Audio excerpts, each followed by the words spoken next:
నమస్కారం. తీర్థయాత్ర కార్యక్రమానికి స్వాగతం. అమరుడు, చిరంజీవి, సీతారామ మనోరంజనుడు ఆంజనేయుడు. సుందరునిగా పేరుగాంచిన ఆంజనేయుడు అభయానందాలకు ప్రతీక. శివుని అష్టమూర్తుల్లో ఒకరైన వాయుదేవుని కుమారునిగా, రుద్రతేజ స్వరూపునిగా కపివీరుడు పూజలందుకుంటున్నాడు. తన ఆరాధ్య దైవమైన శ్రీరామునితో పాటుగా లెక్కకు మిక్కిలిగా ఆంజనేయునికి ఆలయాలున్నాయి.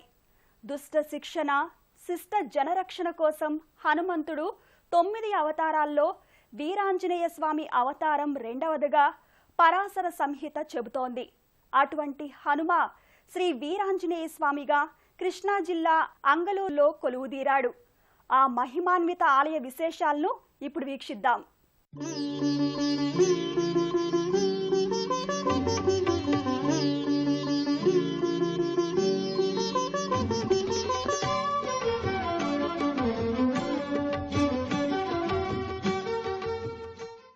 ఆంజనేయ స్వామి అనగానే జ్ఞానాన్ని, ఆనందాన్ని, అంతులేని సంపదను అనుగ్రహించే ఆదర్శమూర్తిగా, అపురూప సుందరునిగా మనం ఆరాధిస్తాం. శక్తియుక్తుల ప్రదర్శనలో దైవత్వాన్ని చూపిన మహాతేజ పరాక్రముడు ఆంజనేయుడు. భక్తాభీష్ట వరదుడై పలు రూపాల్లో పలు నామధేయాలతో కొలువై భక్తులను రంజింపజేస్తాడు. అలా ఆ స్వామి శ్రీ వీరాంజనేయ స్వామిగా అంగలూరు భక్తుల హృదయాల్లో కొలువై నిత్య పూజలందుకుంటున్నాడు. పూజ్యాయ వాయుపుత్రాయ వాగ్దోష వినాశక సకల విద్యాంకురు మే దేవ రామదూత నమోస్తుతే. ఆంజనేయుడు త్రిమూర్తి స్వరూపుడు, సర్వదేవతామయుడు. త్రేతాయుగంలో శ్రీరామ కార్య దురంధరుడు. ద్వాపరయుగంలో అర్జునుడి రథంపై కపికేతనంతో స్థిరంగా ఉన్నవాడు. ఈ కలియుగంలో ప్రతి గ్రామంలోనూ హనుమంతుని ఆలయాలు వెలసి జగద్రక్షకుడై సర్వాభీష్ట ప్రదాతయై అందరికీ సన్నిహితునిగా ఆంజనేయుడు కొలుపులందుకుంటున్నాడు. భవిష్యత్తులో వచ్చే మన్వంతరంలో ఏర్పడే బ్రహ్మాండంలో హిరణ్య గర్భుడిగా అవతరించేవాడు. భవిష్యత్ బ్రహ్మాని, నవబ్రహ్మ స్వరూపుడని, దశవిష్ణు రూపుడని, ఏకాదశ రుద్రావతారుడని, ద్వాదశ ఆదిత్య తేజస్వి అని, త్రయోదశ సోమునిగా ఆంజనేయుణ్ణి చెబుతారు. హనుమంతుడు శైవులకు, వైష్ణవులకు, స్మార్తులకు, సర్వమతాల వారికి ఆరాధ్య దైవం. అటువంటి హనుమంతుడు దుష్ట శిక్షణ, శిష్ట రక్షణార్థం 9 అవతారాలు ఎత్తినట్లుగా పరాశర సంహిత ద్వారా తెలుస్తోంది. ఈ నవావతారాలలోని 2వ అవతారమే ఇప్పుడు మనం చూస్తున్న శ్రీ వీరాంజనేయ స్వామి ఆలయం. కృష్ణా జిల్లా గుడ్లవల్లేరు మండలం అంగలూరు గ్రామంలో ఈ ఆలయం నెలకొని ఉంది. వర్ణరంజితమైన ఈ ఆలయం భక్తులను విశేషంగా ఆకట్టుకుంటుంది. సింధూర వివిధ వర్ణాల మేళవింపుతో అలరారుతున్న ఈ ఆలయ సౌందర్యం చూడముచ్చట కొలుపుతుంది.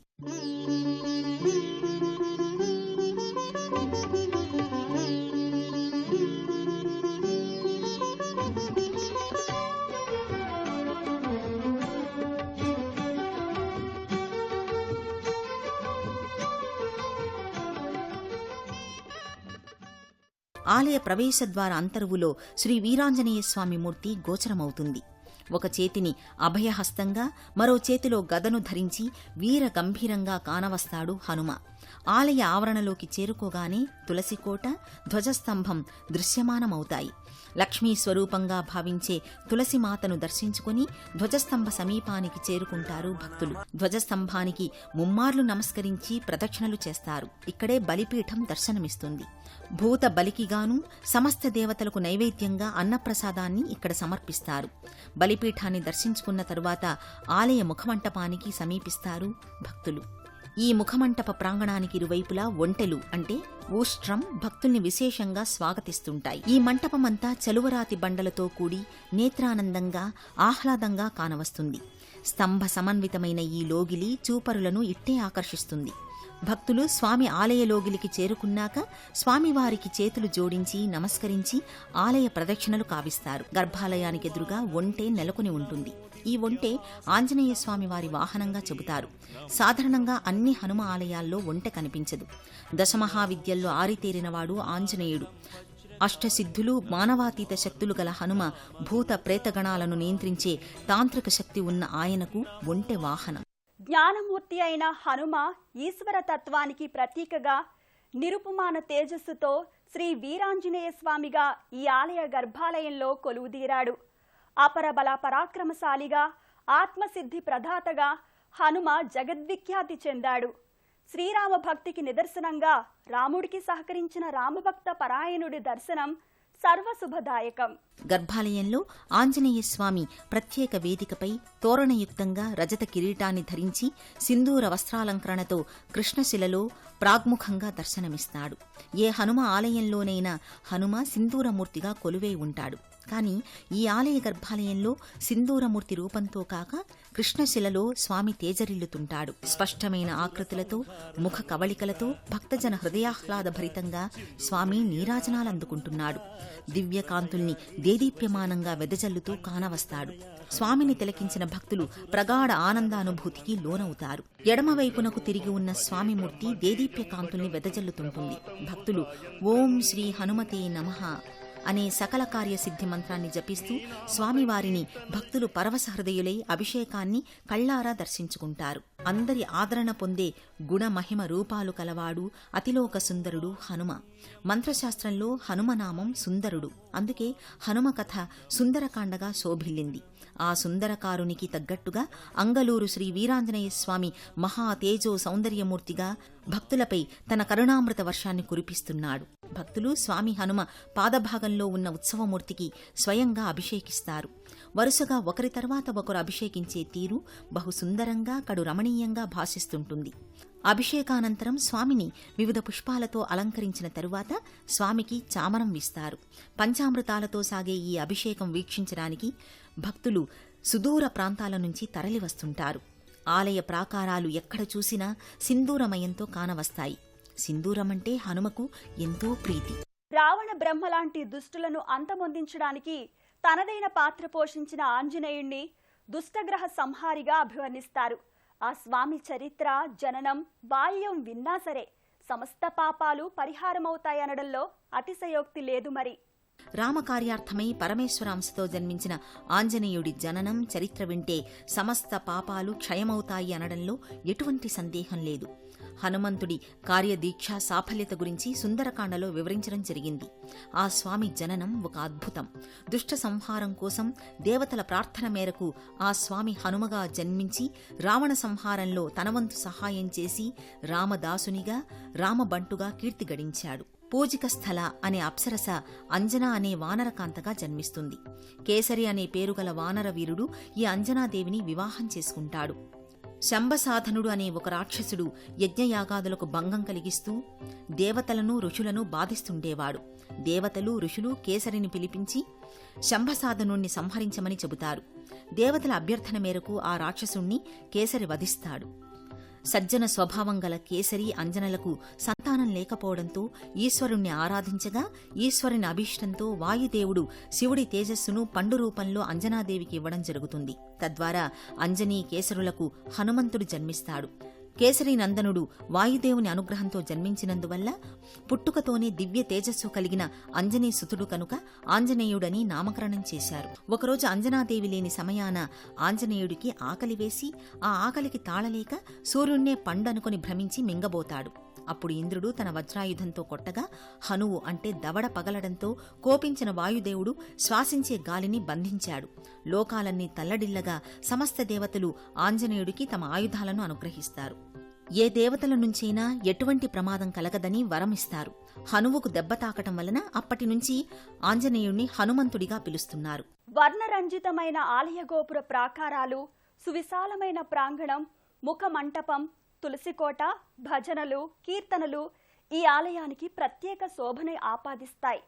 మనసుకు ఆహ్లాదాన్నందించే ఈ ఆలయ శోభ వర్ణనాతీతం. చూసే కొద్దీ చూడాలనిపించే ఈ ఆలయ సౌందర్యం చెప్పనలవి కానిది.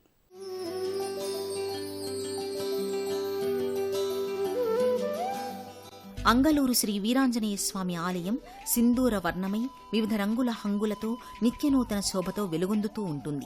ఆలయ ప్రాకారాలు, కుడ్యాలు, లతలు సర్వం సింధూరమయంగా గోచరమవుతాయి.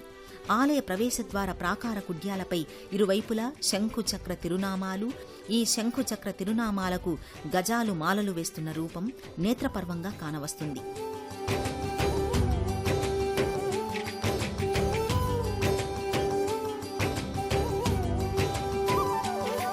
ప్రవేశద్వారానికి మరోవైపున పూర్ణ కలశం, ఓంకారం వీటికిరువైపులా హంసలు పరివేష్టితమై ఉంటాయి. ప్రధానాలయ గోపురం పైభాగాన త్రికలశాలపై సుదర్శన చక్రం ఉంటుంది.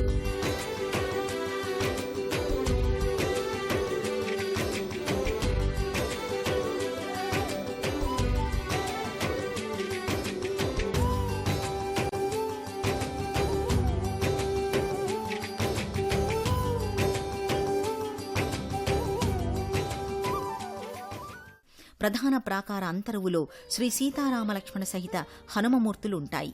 గర్భాలయ గోపుర ప్రాకారాలపై హనుమ నవావతార రూపాలు కనువిందు కావిస్తాయి. గరుడాళ్వార్, హనుమ, పరమేశ్వరలింగం, ప్రక్కనే నిల్చున్న గణపతి లంబోదరునిగా దర్శనమిస్తాడు.